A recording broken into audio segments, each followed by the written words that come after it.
This lecture addresses the performance of built landscapes and how we can measure that performance.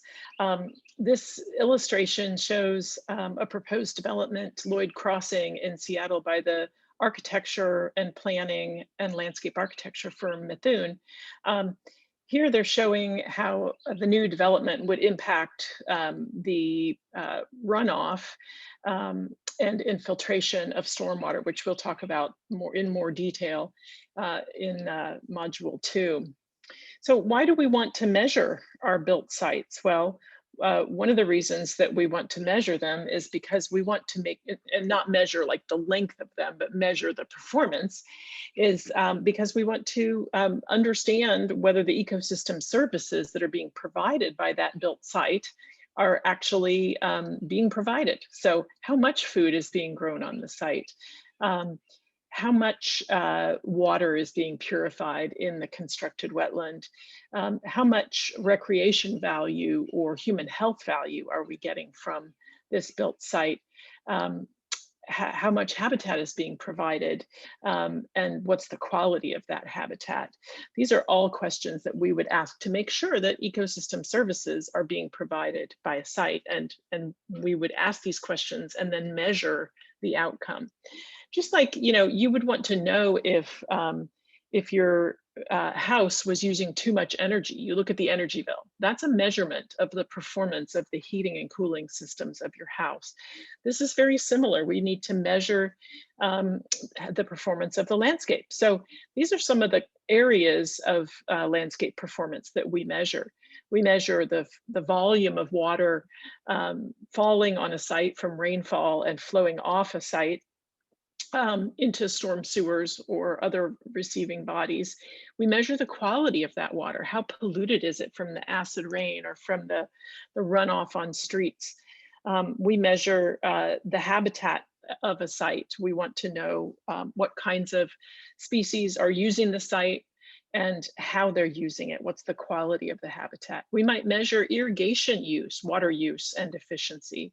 We might measure the transpiration of the trees on the site so we can understand how much stormwater is being dealt with by the trees. We might measure the health of the soil or the compaction of the soil so we can understand how much that soil can infiltrate stormwater. Some of these terms you may not completely understand right now, but we will be touching on these in this module and future modules, particularly the water module. So we can ask about a site.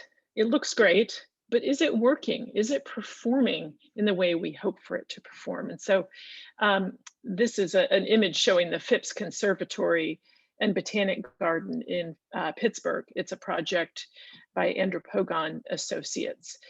This is a constructed wetland that's designed to actually cleanse some of the wastewater from the building, cleanse some of the stormwater with biological processes that we'll talk about in module 3. So when we design a site, we ask some research questions.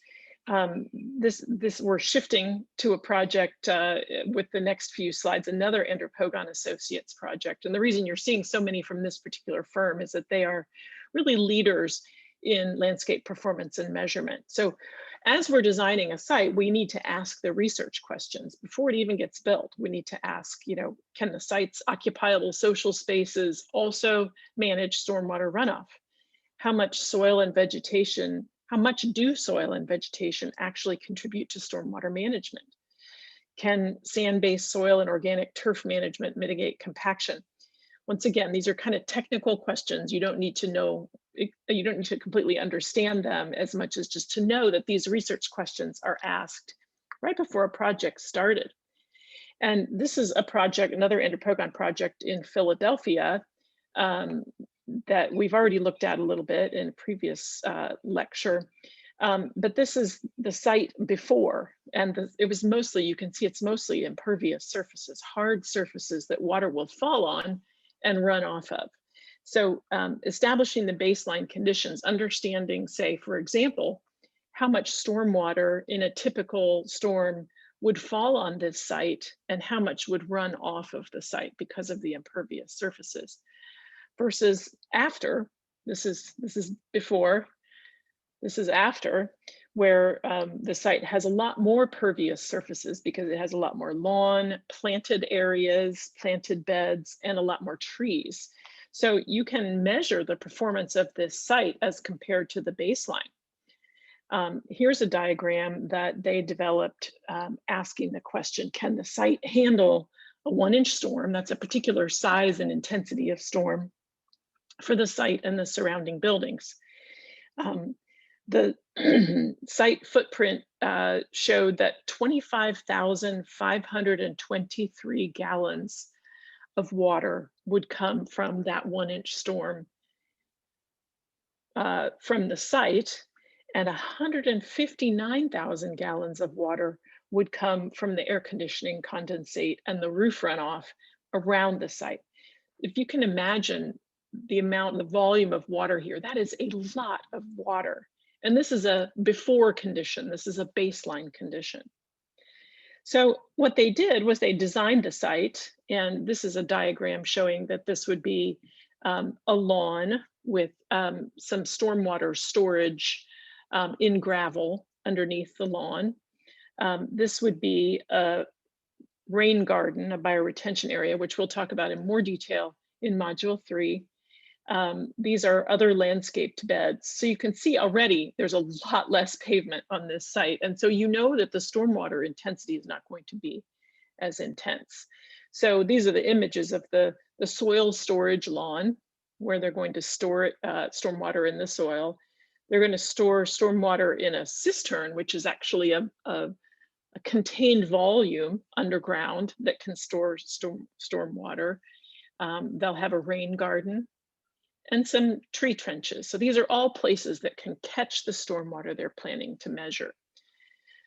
They also designed this site in such a way that they had measuring equipment built into the site in some cases that could both measure the amount of stormwater, the flow rate, the pressure of the stormwater, and flowing through structures and pipes.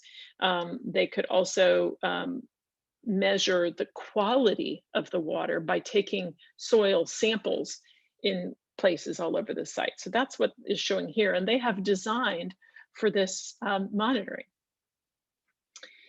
They then went back after the site was built and monitored the transpiration of water from the vegetation. This is where water is taken up, stormwater is taken up by the tree or the shrub and used and then transpirated into the air. So this is called vegetation transpiration. They measured that, and what they found in this performance data is that the transpiration of plants, these are trees and large shrubs and some turf.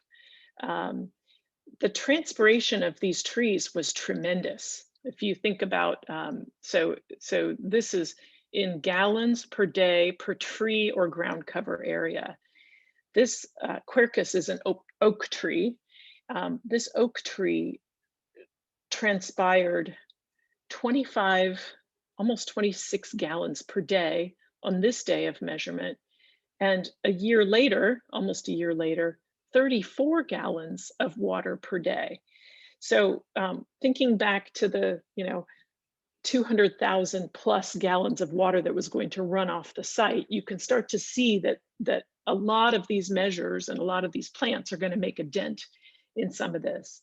Some of the other features, such as the rain garden, the infiltration lawn, etc., those are all making a dent in this stormwater. So by monitoring these different features, what they found is that on a particular day, right after a storm that was 3.16 inches, 168,776 gallons of stormwater were managed in some way by the plants on the site and by the rainwater infiltration areas, etc. So plants and soil are very, very hardworking. But by measuring all this, we now know how it was so hardworking. They also did find that there was a mismanagement because of overwatering on another day that they measured it. So that's kind of another reason to measure, is to make sure that everything is functioning and not malfunctioning. So another thing that people manage is the carbon footprint of, or sorry, another thing that people measure is the carbon footprint of built landscapes. Here's an example of a built landscape, and the folks who were measuring this figured out that this built landscape would emit 159 metric tons of carbon just to build the landscape, just to manufacture the materials and run the equipment to build the landscape. And it would only sequester 45 metric tons of CO2. So by redesigning the landscape, as you can see here, the landscape actually only emits 53 metric tons of CO2 are emitted, and 152 metric tons of CO2 are sequestered. And of course, the sequestering happens from the carbon that gets sequestered in trees and vegetation. So, it is possible to actually measure the sequestration of built landscapes. And you see these giant numbers over here. You might be wondering, what's that number? Well, that means that it would take 20 years to become carbon positive. In other words, to sequester the amount of carbon that it takes to build the landscape. Versus here, it would take 194 years, which isn't feasible because this landscape will not be here for 194 years. So it is possible to measure and calculate that. Trees are a pretty easy thing to measure. We can measure the stormwater runoff reduction of a given tree, like you saw in the example in Philadelphia. You can measure the CO2 sequestration. You can measure the energy savings, the air quality improvement, the property value increase, and dollar signs can be assigned to this. So that's another reason that we measure built landscapes, is so that we can understand exactly what the dollar benefits of these ecosystem services are.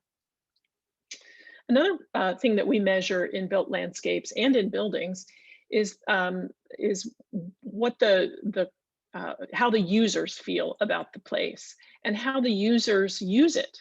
So sometimes we'll do user surveys to understand the user satisfaction. These are from a building project.